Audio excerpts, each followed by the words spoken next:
L-attakki f'Pariġi waslu għal reazzjonijiet immedjati tal-mexxejja ewlenin minn madwar id-dinja li l-kol esprimew kondoljanzi mal-poplu Franċiż. Ftit minuti wara l-ewwel attakk sejjaħ konferenza tal-aħbarijiet il-President tal-Istati Uniti Barack Obama li sostna li l-Istati Uniti se tkun qed taħdem id fit ma' Franza biex issir ġustizzja mal-poplu Franċiż. Those who think that they can terrorize the people of France or the values that they stand for are wrong. The American people draw strength from the French people's commitment to life, liberty, pursuit of happiness.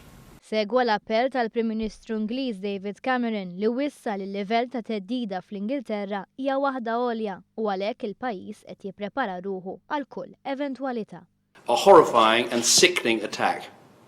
Our hearts go out to the French people and to all those who lost loved ones.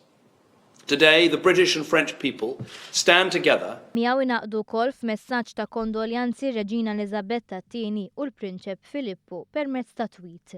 Il-Prim Ministru Taljan Matteo Renzi fisser dan l-attakk bħala wieħed kontra l-paċi u l-libertà li teżisti fl-Ewropa, iżda sostna li l-Ewropa tista' teleb din l-isfida. Questo è il momento delle lacrime, è il momento dell'emozione, è anche il momento di tante domande. Come tutti gli italiani questa mattina anche io, vedendo le immagini dei padri che stringono i propri figli allo stadio, ho cercato le parole giuste per raccontare ai miei figli che cosa è accaduto.